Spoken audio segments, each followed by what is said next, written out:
Thank you for joining us for our second panel for today's inaugural event, Why Black Museums Honoring the Past, Envisioning the Future. Once again, my name is Delphine Sims, and I have the distinct privilege of being a co-conceiver of this event alongside my brilliant sisters, Dr. Gayla Sims and Dr. Cherie Smith. Gayla and I are both curators whose careers began at Black museums.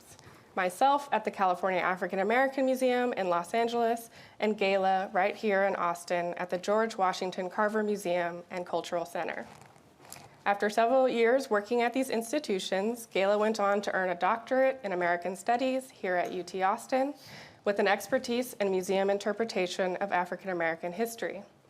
And I have since gone on to pursue a PhD in art history at the University of California, Berkeley, with a focus on the history of photography and the Black diaspora. Currently, Gayla is curator of African American history and special projects at the Fredericksburg Area Museum, and I am the Andrew Wyeth Predoctoral Fellow in the Center for Advanced Study in the Visual Arts, quite wordy, at the National Gallery of Art. Throughout our careers,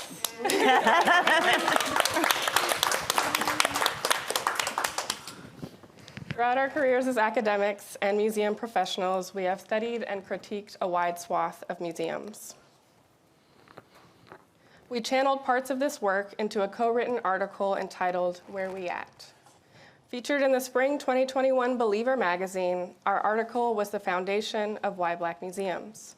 For it was here that we workshopped many of our disappointments with and critiques of predominantly white mainstream museums. But more importantly, it was here that we described our love for the long-standing vision, care, and labor of Black museums and museum workers. I will now offer a bit of a historical background on Black museums in a fairly lengthy introduction. Ethnically specific museums are founded by and for their communities through exhibitions, art, history, archives, public programming, and more. The foundation of ethnically specific museums is commitment to their people. These institutions have modeled exceptional care for their audiences, grounding their activities in the needs and desires of the residents in their immediate neighborhoods, as well as those of regional and national diasporic populations. Ethnic museums focused on communities of color in part as a response to the dearth of interest mainstream museums gave to both audience of color and the cultural production of artists of color. Yet the true promise and power of ethnically specific museums is their ability to transcend Western models for cultural heritage, instead creating their own imaginative ways of being museum spaces. Indeed, these community-based institutions take myriad forms. Tribal museums housed on reservations often work to preserve the history, artifacts, and languages of their local indigenous tribes. Latinx and Asian-focused spaces host cultural celebrations, historiographies, art exhibitions, and much more for diverse groups whose origins span entire continents. Black museums likewise offer their unique and rich ways of caring for and celebrating Black people and Blackness in all its permutations. Black librarians and archivists started collecting materials relating to African American life and artistic practice in the 19th century and established their own institutions by the 1940s. Among their first repositories were libraries, archives, and galleries hosted at historically Black colleges and universities, including Fisk University's Franklin Library, Howard University's Moreland Springer Research Center, and Hampton University Museum. During the civil rights movement of the 1960s and 1970s, Black activists turned to museums as instruments of empowerment, establishing across the country small history, art, and neighborhood museums focused on the Black experience. Some of the most prominent include the Charles H. Wright Museum of African American History in Detroit, the DeSable Black History Museum and Education Center in Chicago, the Anacostia Community Museum in Washington, D.C., the Museum of African American Art in Los Angeles, and the Studio Museum in Harlem. Artist-run galleries also emerged, including the Brockman Gallery and Gallery 32, both located in Los Angeles, and just above Midtown in New York. focus on Black community celebration and care, the spaces that proliferated in this era created exhibitions and programming focused on topics relevant to local Black audiences, while also establishing collecting plans and prioritizing everyday objects of the Black experience. Each of these spaces has demonstrated that museums can and do impact the daily lives of their Black audiences. Indeed, in many ways, Gayla and I learned our practices of care and community work through Black museums. Dovetailed with Black feminisms, Black museum practice permeates our everyday lives and has shown us how to build connections and relationships with our respective Black communities, past and present. This list of Black institutions is by no means comprehensive, but we hope to give you a sense of the incredible volume and geographically expansive spaces dedicated to Black experiences.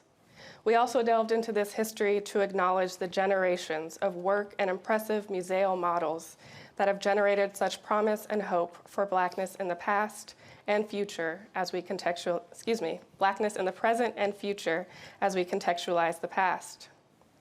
Now today, we have all brought you to Austin physically and virtually to specifically highlight Texas as an immensely impactful site for art, art histories, and programming dedicated to Blackness. Art Galleries at Black Studies, housed at the University of Texas at Austin, sits among this expansive community of generative Black spaces, reflecting and building upon their extraordinary example. And we had the distinct privilege of hearing part of that history from Phillip Townsend this morning.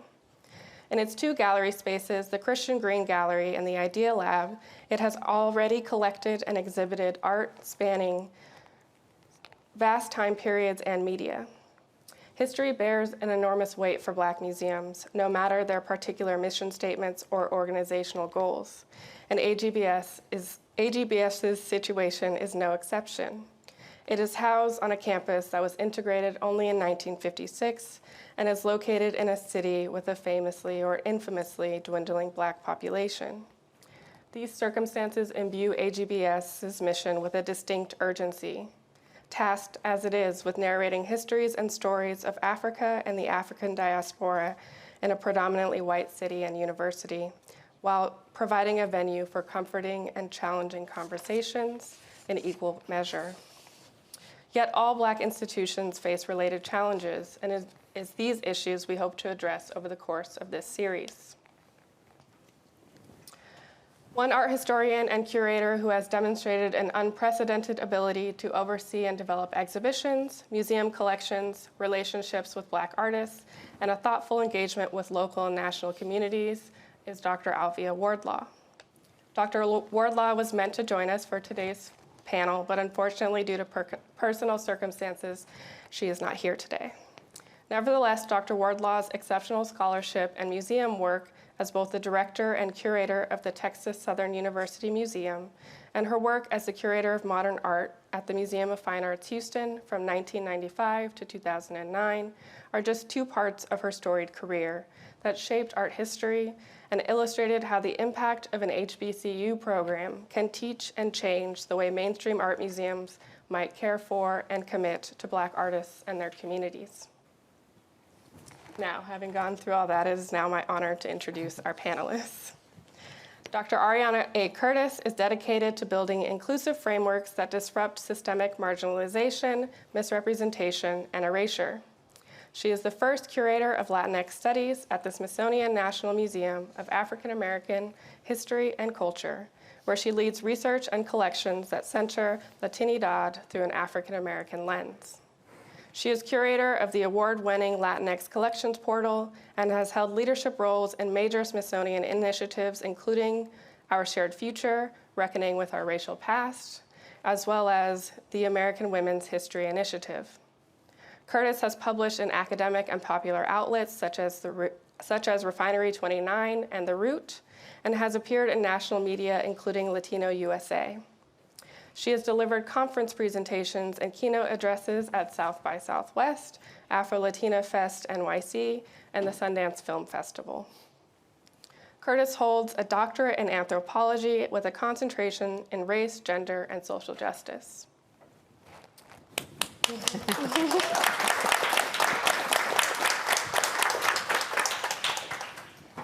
Cameron Shaw was appointed Executive Director of the California African American Museum in February 2021, after serving as Deputy Director and Chief Curator since September 2019.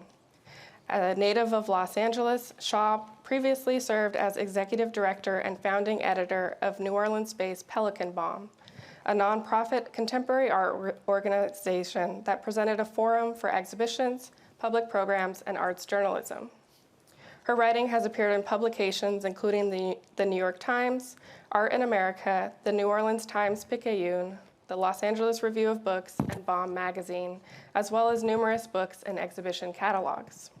She was awarded an Andy Warhol Foundation Artist Writers Grant for writing in 2009 and a Robert Rauschenberg Foundation Art in America Writing Fellowship in 2015.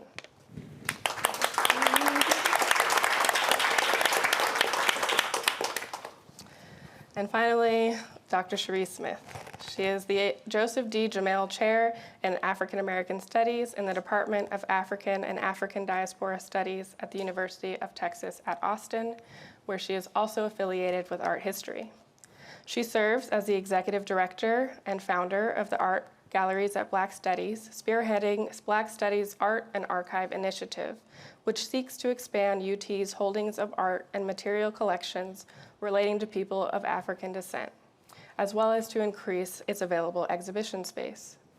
Under the auspices of the Art and Archive Initiative, she created AGBS's two exhibition spaces, the Idea Lab and the Christian Green Lab Gallery, and has shepherded donations of artworks by Norman Lewis, Romer Bearden, Charles White, and many others. She has also co-authored several books, including Enacting Others, Politics of Identity, and Eleanor Anton, Nikki S. Lee, Adrian Piper, and Anna DeVere Smith, published in 2011, and Michael Ray Charles, Studies in Blackness, published in 2020, which won the Charles C. Eldridge Prize for Distinguished Scholarship in American Art from the Smithsonian American Art Museum.